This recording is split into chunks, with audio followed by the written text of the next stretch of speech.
Hello दोस्तों, स्वागत है आपका एक और नए वीडियो में जिसमें हम लोग देखने वाले हैं क्लास 10th का जो है चैप्टर 2। हम लोग देख रहे हैं मानव मानव नेत्र तथा रंग बिरंगे संसार, जिसके हम लोग देखेंगे। वीडियो पार्ट हमारा है जो है थ्योरी होगा और यह जो है फिजिक्स का है। तो हम लोग जो है इसके पिछले वीडियो में हम लोग जो है पार्ट 2 में देख चुके हैं कि आखिर इंद्रधनुष जो है क्या होता है, स्पेक्ट्रम ये सब क्या होता है। इस सब को हम क्या किए हैं समझ लिए। प्रिज्म क्या होता है इसको भी हम समझ लिए। अब आगे हम लोग को यहाँ पे पढ़ना है कि प्रिज्म के बारे में ही हम लोग को थोड़ा सा यहाँ ज्ञान ले लेते हैं। थोड़ा सा यहाँ पे मात्र थोड़ा सा ही हम लोग को जानना की जरूरी है। जैसे यहाँ दिया गया है, किसी प्रिज्म से गुजरने के पश्चात प्रकाश के विभिन्न वर्ण आपतित किरण के सापेक्ष अलग कणों पर झुकते हैं। इसका कहने का मतलब है कि जब प्रिज्म पर जो किसी जो है, ऐसे मान लेते हैं कि कोई प्रिज्म है, उससे गुजरने के पश्चात प्रकाश के विभिन्न वर्ण आपतित किरण के सापेक्ष में अलग अलग कणों पर झुकती है। ये समझ में आ गया। दूसरा पॉइंट है, लाल प्रकाश सबसे कम झुकता है जबकि बैंगनी प्रकाश सबसे अधिक झुकता है। यहाँ पे देखिए, यह जो है बैंगनी प्रकाश है, यह जो है क्या है, बैंगनी प्रकाश है। और जो आप लोग को यहाँ पे आपको दिखाई जो दिया रहा है, यहाँ यहाँ जो है लाल प्रकाश है। जो लाल प्रकाश है वो बहुत कम झुकता है। क्या होता है, जो है लाल प्रकाश बहुत कम झुकता है। चलिए, यहाँ तक आपको समझ में आ गया होगा। तो ये जो है यहाँ चित्र के माध्यम से एक बार हम फिर से आपको समझा देते हैं। देखिए, यहाँ से जो है क्या होता है, एक जो है श्वेत प्रकाश पुंज जो है प्रिज्म पे मारा जा रहा है। प्रिज्म जो है वह क्या करता है, प्रिज्म तो सघन हो जाता है। जब यह जाता है तो प्रिज्म जब श्वेत प्रकाश किरण करते हैं अपने अंदर, तो वह 7 रंगों में क्या करता है, विभक्त कर देता है। वह 7 रंगों में एक आगे श्वेत प्रकाश का स्पेक्ट्रम प्राप्त हो जाता है हम लोग को। अब चलिए हम लोग जान लेते हैं आगे। यहाँ लिखा हुआ है, आइजक न्यूटन यानी सर आइजक न्यूटन ने सर्वप्रथम सूर्य का स्पेक्ट्रम प्राप्त करने के लिए कांच के प्रिज्म का उपयोग किया है। मतलब जो है इनके कहने का मतलब है कि जो सर आइजक न्यूटन है, उन्होंने सबसे पहले सूर्य के जो है सूर्य से जो है स्पेक्ट्रम प्राप्त करने के लिए कांच के प्रिज्म का उपयोग किया। कांच का जो प्रिज्म होता है उसका उपयोग किया गया। एक दूसरा समान प्रिज्म उपयोग करके उन्होंने श्वेत प्रकाश के स्पेक्ट्रम के वर्ण को और अधिक विभक्त करने के जो है और अधिक क्या करने के लिए जो है विभक्त करने के लिए प्रयत्न किया, मतलब उसका जो है प्रयोग किए। किंतु उन्हें और अधिक वर्णों नहीं मिला पाया, मतलब जो है और अधिक नहीं मिल पाया रंग उनको विभक्त करने के लिए। फिर उन्होंने एक दूसरा सर्वसम प्रिज्म पहले प्रिज्म के सापेक्ष उल्टी स्थिति में रखा। उन्होंने देखा कि दूसरे प्रिज्म से श्वेत प्रकाश का किरण पुंज निर्गत हो रहा है। इससे न्यूटन ने यह निष्कर्ष निकाला कि सूर्य का प्रकाश 7 वर्ण से मिलकर बना होता है। जो सूर्य का प्रकाश होता है वह 7 रंगों से मिलकर बना होता है, यानी 7 वर्णों से मिलकर बना होता है। उन्होंने ये निष्कर्ष निकाला। आगे यहाँ पे एक टॉपिक है, अग्रिम सूर्योदय तथा विलंबित सूर्यास्त। आखिर जो है यह क्या होता है, देखिए, वायुमंडलीय अपवर्तन के कारण सूर्य हमें वास्तविक सूर्योदय से लगभग 2 मिनट पूर्व दिखाई देने लगता है तथा वास्तविक सूर्यास्त के लगभग 2 मिनट पश्चात तक दिखाई देता रहता है। तो ये जो है अग्रिम सूर्योदय और तथा विलंबित सूर्यास्त है। अगला जो है तारों की आभासी स्थिति, मतलब तारा जैसे होता है वह रहता कहीं और है, दिखाई कहीं और दिखता है, मतलब हम लोग को दिखाई कहीं और पड़ता है। इसका मतलब हो गया कि मतलब वो आभासी स्थिति जो है अलग स्थिति हो गया। यहाँ लिखा गया है, पृथ्वी के वायुमंडल में प्रवेश करने के पश्चात पृथ्वी के पृष्ठ पर पहुंचने तक तारे का प्रकाश निरंतर जो है अपरिवर्तित होता है हो जाता है। वायुमंडलीय अपवर्तन उसी माध्यम में होता है जिसका क्रमिक परिवर्ती अपवर्तनांक हो। क्या हो, जिसका क्रमिक प्रतिवर्ती यानी ग्रेजुअली चेंजिंग, क्योंकि वायुमंडल तारे के प्रकाश को अभिलंब की ओर झुका रहता है, अतः दीक्षित किस प्रकार की दीक्षित, यह क्षितिज है, क्या है यहाँ जो है, अतः क्षितिज के निकट देखने पर कोई तारा अपनी वास्तविक स्थिति से कुछ ऊंचाई पर प्रतीत होती है। मतलब इसके कहने का मतलब है कि जो है कोई तारा अपने क्षितिज जो है स्थान से अलग दिखाई देता है, मतलब उसका जो है वास्तविक स्थिति कुछ ऊंचाई पर प्रतीत होता है। जैसे यहाँ देखिए जो है तारा जो है, मान लेते हैं कि तारा यहाँ पे है, ठीक है, यहाँ दिया गया है, जैसे यहाँ तारा है, यहाँ मान लेते हैं तारा यहाँ है, लेकिन हम लोग को जो तारा यहाँ है और हम लोग को जो दिखाई दे रहा है कहाँ पे, यहाँ पे हम लोग को लग रहा है कि जो तारा यहाँ है, तो यहाँ जो है तारा का किरण मार्ग ये है, लेकिन हम लोग को आभासी स्थिति जो हम लोग को जो है थोड़ा ऊपर की ओर दिखाई दे रहा है, मतलब कुछ ऊंचाई पर प्रतीत हो रहा है। तो ये समझ लिए। अब हम लोग समझेंगे वायुमंडलीय अपवर्तन। आखिर वायुमंडलीय अपवर्तन होता है तो क्या होता है? वायुमंडलीय अस्थिरता के कारण प्रकाश का अपवर्तन वायुमंडलीय अपवर्तन कहलाता है। अब देखिए वायुमंडलीय अपवर्तन क्या होता है। वायुमंडलीय जो स्थिरता होता है जिसके कारण प्रकाश का अपवर्तन वायुमंडलीय क्या कहलाता है? अपवर्तन कहलाता है। अब यहाँ दिया गया है कि वायुमंडलीय अपवर्तन के प्रभाव। आखिर वायुमंडलीय अपवर्तन है तो उसका प्रभाव भी तो होगा कुछ। तो यहाँ एक नंबर है तारों का टिमटिमाना। जब तारा टिमटिमाना है तो वह अपवर्तन के प्रभाव से ही हो रहा है। अग्रिम सूर्योदय तथा विलंबित सूर्यास्त, तारों का वास्तविक स्थिति से कुछ ऊंचाई पर प्रतीत होना। चौथा है गर्म वायु में से होकर देखने पर वस्तु की आभासी स्थिति का परिवर्तित होना।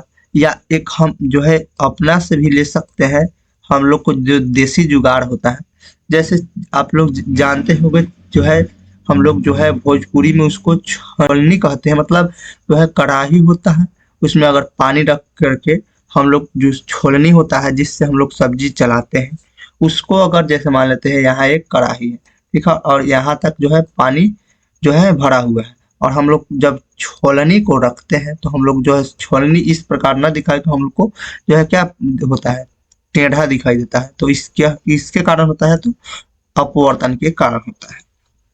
चलिए आगे हम लोग देख लेते हैं। आगे है हमारा आग के तुरंत ऊपर की वायु अपने ऊपर की वायु को तुलना में अधिक गर्म हो जाती है।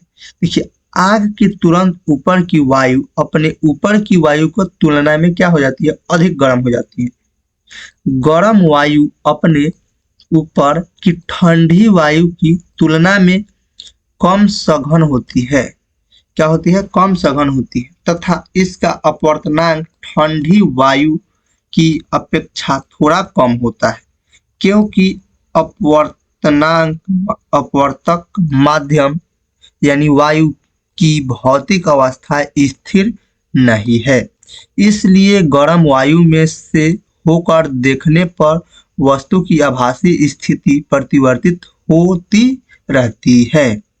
तो ये जो है आग से जो होता है ऊपरी जो गर्मी होती है और ठंडी को किस प्रकार जो है तुलना करता है उसके बारे में। अब हम लोग देख लेते हैं तारों का टिमटिमाना। हमारा जो मेन टॉपिक दूसरा है यहाँ पे, तारों का टिमटिमाना आखिर होता है तो क्या होता है, तो चलिए समझ लेते हैं। देखिए दूर स्थित तारा हमें प्रकाश के बिंदु स्रोत के समान प्रतीत होता है।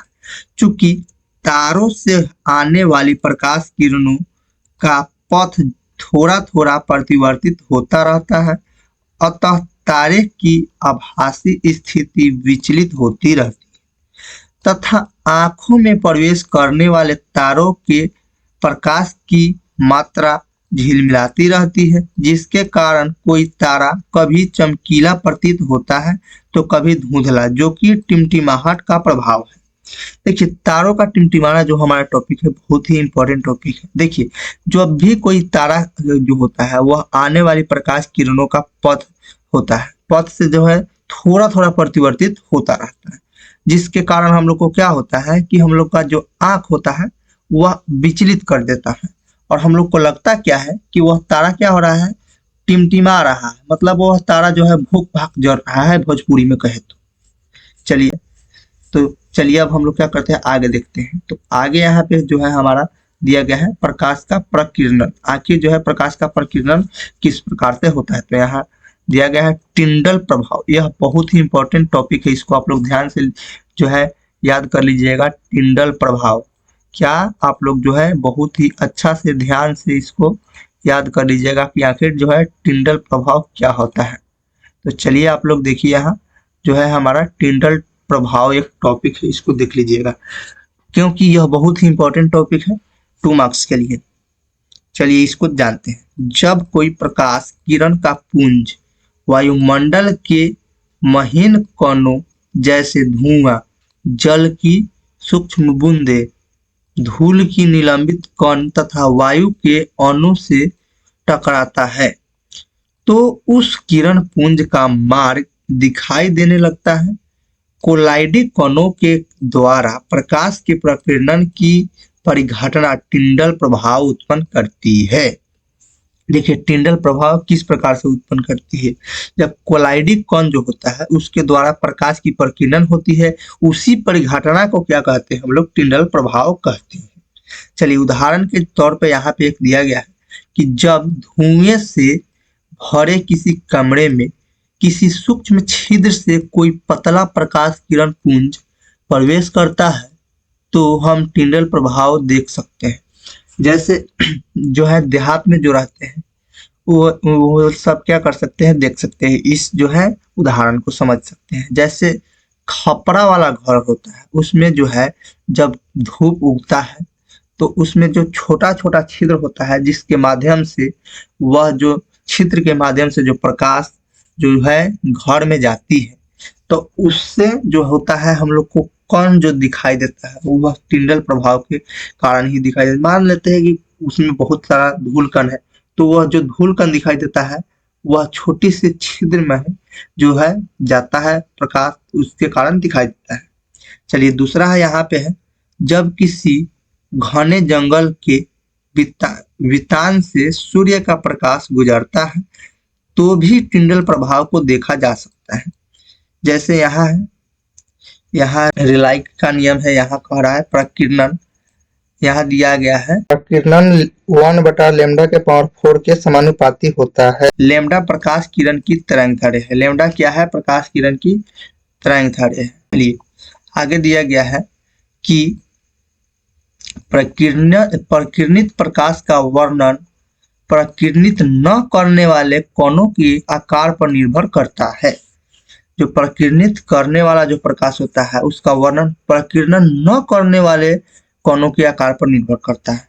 जैसे यहाँ नंबर 1, अत्यंत सूक्ष्म कण मुख्य रूप से नीले प्रकाश को प्रकीर्णन करते हैं। जो अत्यंत सूक्ष्म कण होते हैं वह मुख्य रूप से नीले प्रकाश को प्रकीर्णन करते हैं।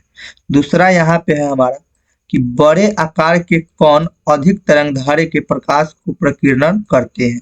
तीसरा है, यदि प्रकीर्णन करने वाले कणों का साइज बहुत अधिक है तो प्रकीर्णित प्रकाश श्वेत भी प्रतीत हो सकता है। प्रश्न अब यहाँ पे दिया गया है, खतरे का संकेत लाल रंग का क्यों होता है। अब देखिए जैसे आप लोग ट्रेन देखे होइएगा, ट्रेन में 2 कलर को जो है इंपॉर्टेंस दिया गया है, एक ग्रीन कलर और एक रेड कलर। तो जो ग्रीन कलर होता है, ग्रीन कलर का जो है सिग्नल जो होता है उससे जो है ट्रेन को चलने की आज्ञा मिलती है। लेकिन जो रेड कलर होता है, अगर रेड कलर जो है उसको अगर दिखा दिया जाए तो वह जो है ट्रेन को रोकने की संभावना जो है 100% बन जाती है। जब ग्रीन कलर दिखाएंगे तो ट्रेन जो है चलने लगेगी, और रेड कलर दिखाएंगे अगर कोई भी, मान लेते हैं कि अगर कहीं जो है पटरी टूटा हुआ है, एक ट्रेन आ रही है, जैसे मान लेते हैं कि यहाँ एक ट्रेन आ रही है, ठीक है, और यहाँ मान लेते हैं कि आगे यहाँ पटरी टूटा हुआ है, तो जब यहाँ आप देख लेते हैं, कोई व्यक्ति अगर देख लेता है कि वहाँ पटरी टूटा हुआ है, तो अगर यहाँ से वह रेड जो है, जो रेड कपड़ा को अगर दिखाता है तो वह ट्रेन रुकने की संभावना जो है बहुत ज़्यादा बन जाती है। क्यों? क्योंकि रेड कपड़ा जो है उससे जो है वो जो व्यक्ति चलाता है, जो चालक होता है, जो ट्रेन को चलाता है, वह जान जाता है कि हाँ कोई खतरा है, और जब खतरा है तो उस जो व्यक्ति बताता है कपड़ा उसको पकड़ा जाता है कि हाँ आखिर क्यों रोके है ट्रेन को। अगर सही पाया जाता है तो उसको छोड़ दिया जाता है। तो इस प्रकार जो होता है। अब यहाँ हम इसको समझ लेते हैं कि आखिर जो है खतरे का संकेत लाल को हम लोग क्यों मानते हैं। देखिए, खतरे के संकेत का प्रकाश लाल रंग का होता है। लाल रंग कोहरे या धुएं से सबसे कम प्रकीर्णित होता है, इसलिए यह दूर से देखने पर भी दिखाई देता है।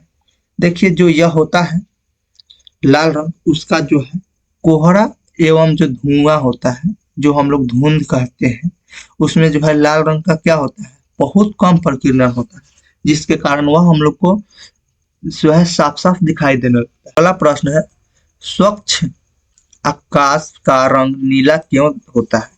स्वच्छ मतलब साफ आकाश का रंग नीला क्यों होता है। उत्तर है, वायुमंडल में वायु के अणु तथा अन्य सूक्ष्म कणों का आकार दृश्य प्रकाश की तरंगदैर्घ्य के प्रकाश की अपेक्षा छोटा है।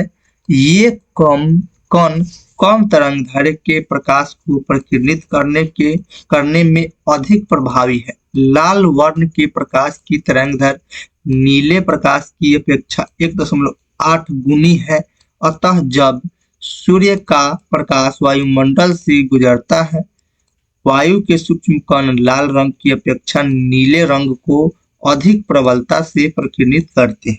प्रकीर्णित हुआ नीला प्रकाश हमारे नेत्रों में प्रवेश करती है। जो प्रकीर्णित होता है वह नीला प्रकाश क्या होता है, हम लोग को नेत्र में प्रवेश करता है। जो रेड कलर का होता है, जो लाल रंग की जो होता है, उसकी अपेक्षा हम लोग को नीला कलर को क्या होता है, अधिक प्रबलता से प्रकीर्णित करते हैं। तो जिसके कारण हम लोग को क्या होता है कि जो है प्रकाश हमारे नेत्रों में जो है हमारा प्रकाश नीला रंग का जो होता है वो हमारे नेत्रों यानी आंख में प्रवेश करता है। चलिए अगला जो प्रश्न है हमारा यहाँ, ऊंचाई पर उड़ते हुए यात्रियों को आकाश काला क्यों प्रतीत होता है। तो उत्तर है, क्योंकि इनकी ऊंचाई पर प्रकीर्णन सुस्पष्ट नहीं होता है। तो अगला प्रश्न यहाँ है कि बादल सफेद क्यों होता है। तो चलिए जान लेते हैं। उत्तर है, बादल सूक्ष्म पानी की बूंदों से बना होता है। जो होता है बादल होता है वह सूक्ष्म पानी की बूंदों से बना होता है। ये सूक्ष्म बूंदे का आकार दृश्य किरणों की तरंगदैर्घ्य की सीमा से अधिक है, इसलिए जब श्वेत प्रकाश इन कणों से टकराता है तो सभी दिशा में परिवर्तित या प्रकीर्ण होता जाता है। क्योंकि श्वेत प्रकाश के सभी रंग परावर्तित या प्रकीर्ण अधिकतम समान रूप से होते हैं, इसलिए हमें श्वेत रंग ही दिखाई देता है। आप लोग समझ गए होंगे। अगला है प्रश्न, कह रहा है कि ग्रह क्यों टिमटिमाते हैं। ग्रह आखिर क्यों टिमटिमाते हैं। तो यहाँ दिया गया है, तारों की अपेक्षा पृथ्वी के काफी नजदीक होते हैं। देखिए, तारों की अपेक्षा तो जो है ग्रह बहुत नजदीक होता है, इसलिए उसे प्रकाश का बड़ा स्रोत माना जाता है। यदि गृह की प्रकाश के बिंदु स्रोतों का संग्रह माने तो प्रत्येक स्रोत द्वारा हमारे आंखों में प्रवेश करने वाले प्रकाश की मात्रा में कुल परिवर्तन का औसत मान 0 होगा, जिस कारण ग्रह टिमटिमाते हैं। तो इसके बाद जो है प्रश्नावली है। प्रश्नावली, इसमें बहुत सारे प्रश्न हैं जो आप लोग को एक बार जरूर बता दिया जाएगा। जब एग्जाम का टाइम आएगा तो उस समय भी आपको जो है केवल प्रश्न और उत्तर जो है बता दिया जाएगा। तो यह जो है चैप्टर यहीं पे समाप्त होता है। जो है अब हम लोग अगला चैप्टर स्टार्ट करेंगे। अगर आप लोग अभी तक मेरे चैनल पर नए हैं तो चैनल को सब्सक्राइब कीजिए, साथ में बेल आइकन को दबाना ना भूलिए, ताकि जो भी वीडियो हम अपलोड करें सबसे पहले आप तक पहुंचे। अगर वीडियो अच्छा लगे तो लाइक जरूर कीजिएगा, जिससे हम लोग को क्या होता है, मोटिवेशन मिलता है और वीडियो बनाने में जोश मिलता है। तो चलिए हम वीडियो को यहीं पे समाप्त करते हैं। जय हिंद।